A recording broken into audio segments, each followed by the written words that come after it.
네,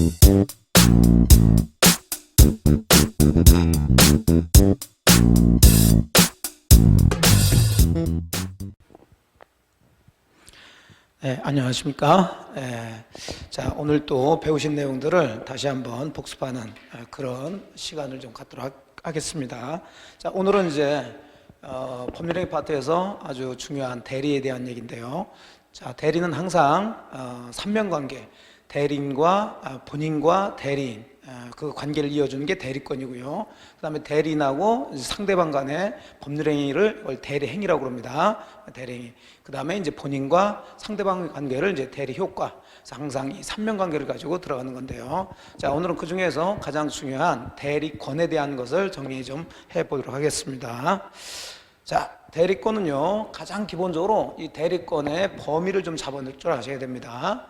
특히 이제 임의대리권의 범위는 수권행위에서 정한 경우가 있고 수권행위에서 정하지 않는 경우 이렇게 크게 나누는데요. 수권행위에서 정했을 때는 수권행위를 해석함으로써 자, 이 수권행위 범위 안에 있냐 없냐 이걸 정확하게 좀 잡으셔야 됩니다. 자, 그러면 이제 우리 판례에서 나왔던 그 수권 범위 안에 있는 거하고 없는 거, 즉 대리인이 할 수 있는 거 없는 거 이걸 잘 구별하셔야 되겠는데요. 일단 첫 번째, 자, 매매계약에 대한 대리권을 줬을 때 그 대리인은 중도금이나 잔금을 수령할 권한도 포함 되죠. 그 다음에 두 번째, 포괄적인 대리권을 받은 사람은 중도금, 잔금 수령할 권한뿐만 아니라 그 매매대금 지급기를 연기해 줄 권한도 포함된다고 봅니다. 그렇게 이제 판례는 태도를 취하고 있고요. 자, 그런데 이제 3번부터는 계약 체결 대리권은 그 계약을 체결만 해야지 해지할 권한까지 있지는 않는다. 그래서 포함되지는 않죠. 그 다음에 네 번째, 체결된 계약의 해제 등 일체 또 처분권 역시 뭐 해제라든지 처분 이런 얘기 나오면은 자, 포함되지 않는다. 이렇게 잡으시면 됩니다. 자, 계속 또 볼까요? 또 예금을 담보로 대출을 받거나 이를 처분할 수 있는 대리권 포함되냐? 역시 여기 처분 나왔죠. 그럼 그 대리권이 포함되지 않습니다. 자, 대여금 채무 또 일부를 면제해 줄 권한까지 또 면제까지는 할 수 없죠. 그래서 이런 것들 특히 이제 그 대리권 범위 안에 있는 것 없는 것, 자, 수령 그 다음에 연기 그 정도는 할 수 있지만 해제라든지 그 다음에 처분이라든지 그 다음에 면제 그 다음에 뭐 대출, 자, 이런 단어들이 나오게 되면 대리권 범위 안에 없다 해서 해 처먹으면 되냐 이렇게 해서 잡아주죠. 그런 식으로 좀 잡아놓고 들어가시면 됩니다. 자, 그 다음에 이제 두 번째는 수권행위로 대리권의 범위를 정하지 않았을 때, 자, 지금까지는 이제 수권행위로 대리권 범위를 정했을 때 그 범위 안에 있냐 없냐를 따졌는데 아예 범위를 정해놓지 않고 그냥 대리권만 줬습니다. 뭐 백주임장 같은 거 줬을 때죠. 자, 그것들을 이제 법에서 정해놨습니다. 118조에서 보존행위하고 그 다음에 이용계량행위를 할 수 있는 걸로 잡고요. 특히 여기서도 이제 처분행위는 할 수 없죠. 자, 그럼 비교해 볼 때 보존행위는 이제 현상 유지행위로서 무제한으로 할 수 있습니다. 제한 없이. 그 대표적인 게 미등기 부동산의 등기. 자, 이 등기가 바로 미등기 부동산의 등기니까 보존 등기죠. 그래서 이거 충분히 대리권 범위 정하지 않았다 하더라도 할 수가 있고요. 자, 이용이나 계량행위 할 수는 있지만 보존행위하고 비교했을 때 무한정으로 할 수 있는 건 아니고 이용 계량행위는 성질이 변하지 않는 범위 내에서만 할 수 있다. 자, 이렇게 이제 구별을 좀 해주시면 됩니다. 자, 여기까지 해서 이제 대리권의 범위를 이제 보셨고요. 자, 그 다음에 이제 대리권의 제한 파트를 좀 봅니다. 자, 제한이라는 것은 범위 안에 있으면서도 이러이러한 것은 하지 말라 이 얘기입니다. 금지하는 건데 가장 대표적인 게 자기계약과 쌍방대리죠. 자, 자기계약 쌍방대리는 원칙적으로 금지를 하고 있는데, 자, 자기계약은 대리인이 그냥 샀다 이렇게 보시면 돼요. 본인이 자기 부동산을 팔아달라고 대리권 수여했는데 그 대리권 받은 사람이 다른 사람한테 판 게 아니라 자기가 사는 거, 이걸 자기계약이라 하면 된다고 그랬고요. 쌍방대리야 말 그대로 양쪽의 대리인으로서 자기가 법률행위를 하는 것, 이런 것들이 이제 쌍방대리인데 왜 이런 것들을 금지하게 되냐면, 자, 그것들을 이제 대리인 혼자 기본적으로 그 계약의 내용들을 결정하게 되니까 본인이 피해를 보게 돼 있어요. 그래서 본인 피해 염려가 있기 때문에 자, 원칙적으로 금지하고 있죠. 그럼 그 자기계약 상방대를 금지하는 이유를 알게 되면 허용하는 이유도 어느 정도 알게 되죠. 자, 그러면 금지가 본인 피해 입을 염려가 있기 때문이니까 허용되는 경우에 가장 기본적으로 본인의 허락이 있으면 할 수가 있고요. 그 다음에 본인이 피해를 입지 않으면 되니까 그 본인 피해 입지 않는 가장 대표적인 게 채무이행이죠. 그래서 이 두 가지 경우 이제 법에서 자기계약이나 쌍방대를 할 수 있는 걸로 정해놨는데요. 특히 이제 문제는 이 채무이행이죠. 채무이행.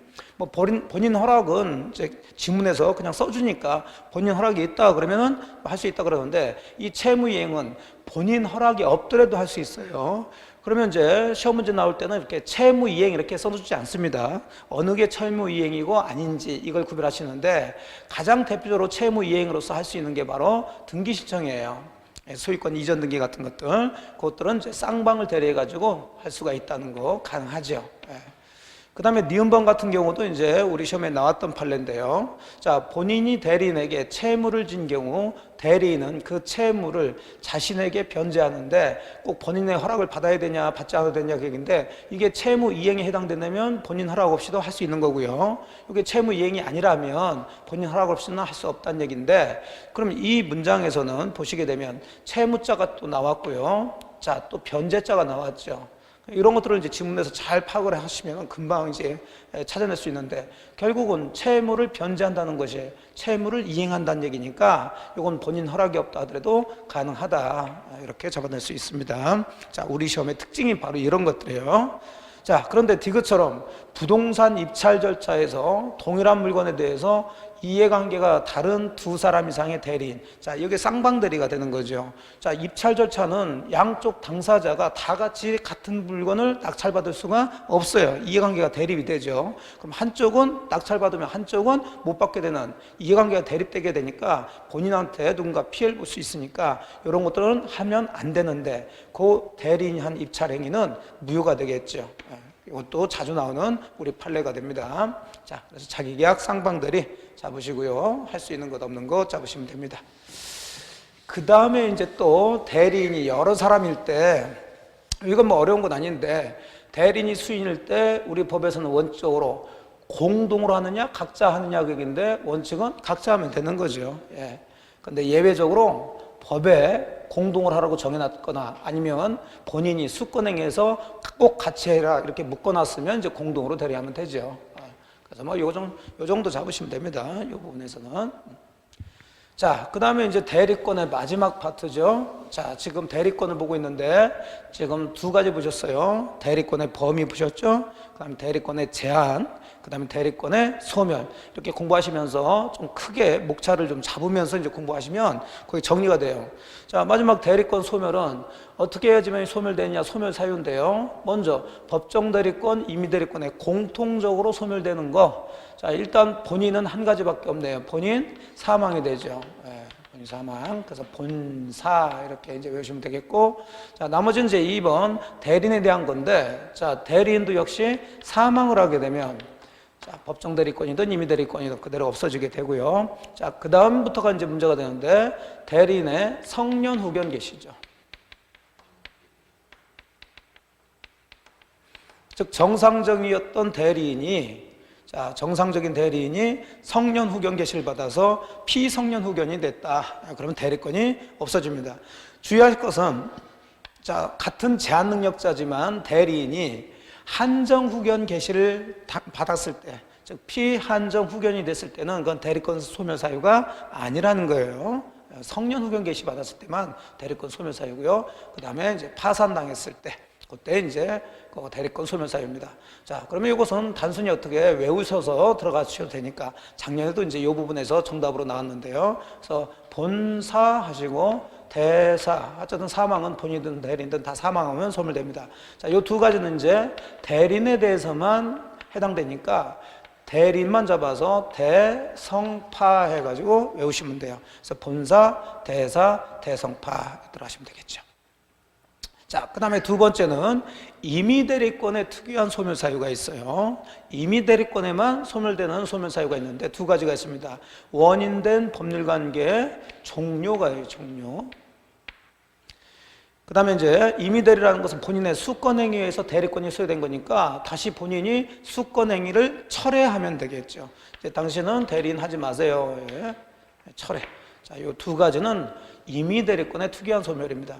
그러니까 결국 포인트가 우리는 써주는 시험이니까 종료나 철회자가 보이게 되면 이건 임의대리권의 소멸사유지, 임의대리권, 법정대리권 모두 소멸사유다 그러면 틀린 얘기가 되는 거죠. 그래서 이것은 별도로 해서 사람 이름 하나 외우시면 된다고 그랬어요. 종철인데 성이 임씨입니다. 그래서 임종철 이렇게 해서 외우셔서 들어가시면 되죠. 시험 준비라는 것은, 공부라는 것은 뭐 그런 식으로 이제 외워서 들어가시면 되니까. 자, 여기까지가 이제 우리가 배우셨던 대리권에 대한 얘기들이에요. 그래서 그 유권 대리 파트에서 세 파트, 대리권, 대리행위, 그 다음에 대리효과, 이 중에서 가장 문제가 많이 나오는 파트니까 정확하게 좀 정리할 필요가 있겠습니다. 자, 여기까지 해서 대리권 정리를 하도록 하겠습니다.